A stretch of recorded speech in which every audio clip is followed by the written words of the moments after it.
If you're looking to get your start in video making or photography for that matter, you will absolutely need to know these 3 things. My name's Brendan, and today we're going to be talking about the exposure triangle. Now, video making is something that is both technical and creative. We really do need to understand the technical aspect in order to creatively make an image look the way we want. If we don't understand that technical aspect and we have a certain image in our mind, a certain look we're going for, we're not going to be able to efficiently achieve that look without understanding how cameras work and how the lenses work.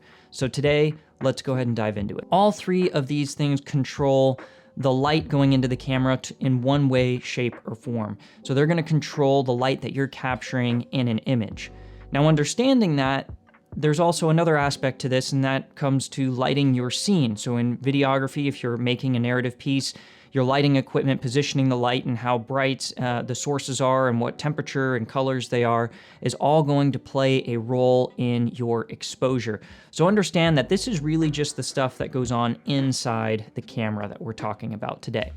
So the first thing we're going over is ISO. ISO is essentially the sensitivity of the camera sensor. So how much light is it going to pick up? You'll see numbers like 100 ISO, 640 ISO, 800, 1600, 3200. They go all the way up to over 100,000 in some cameras for your ISO sensitivity. As you increase that number, you are increasing the sensitivity of your sensor. However, as you increase the sensitivity of the sensor, you are also introducing more noise into the image. This makes your image look less clean.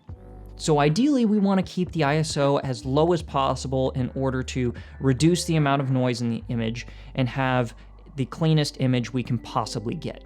Now let's go ahead and talk about aperture. Aperture has more to do with the lens than the actual camera, but essentially what aperture is the size of the opening in the lens where the light is coming through. We can have a smaller opening in the lens, or we can make it as large as possible. Different lenses will behave a little bit different when it comes to this, but you'll see numbers like f2.8, f4, f5.6, all the way up to f22, f36, depending on the specific lens. Now, what these numbers mean, the higher number on the aperture, f22, is going to be a smaller opening. Whereas something like f2.8 or f2 or f1.4, those are lower numbers. That's actually going to be a larger opening. The larger the opening, the faster the lens. The smaller the opening, the slower the lens. Now, when you have a larger opening, obviously more light is going to get into the camera, but something else is going to happen too. The larger the aperture, the more shallow the depth of field is going to be in your image. The smaller the aperture, the deeper the depth of field is going to be in your image. What that means is the area that is in focus in the image. So for example, in this video right now, I am shooting with my lens set to 2.8 for the aperture. So that's a fairly large opening. In fact, it's the largest this lens can go to. So my background is much blurrier, and you're going to have more separation, more depth in the image with an aperture like this. Whereas if I switch to, let's say, f22, you're going to see less background separation and less blur in the background. That means I have a much more deep depth of field right now, so more of the image is going to be in focus. For videographers, a lot of times we do prefer having more of that background out of focus to give more separation for our subject and more depth to the image. But it really depends on what we're trying to shoot. Let's go ahead and go back now. So the last thing we're going to talk about is shutter speed. Shutter speed is essentially how long your sensor is going to be exposed to the light that comes through the aperture. For video making, this is important because your shutter speed will be directly related to your frame rate. Generally speaking, we like to abide by what's called the 180-degree rule.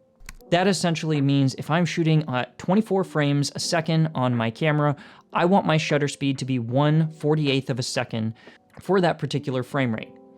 As we decrease the shutter speed, where we end up having a lot longer of an exposure, we're going to get a brighter image, but we're also going to get a image with more motion blur for anything that is moving in that image. As we increase the shutter speed and make it a lot faster, we're going to get a lot less motion blur, but we're also going to get a darker image.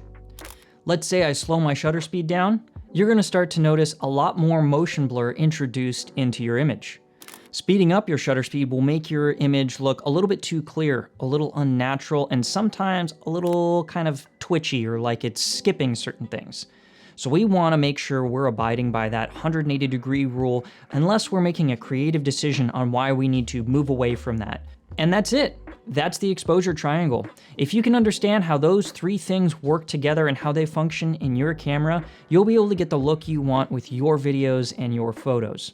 If you guys have any questions or comments, let me know down below. Until next time, take care and God bless.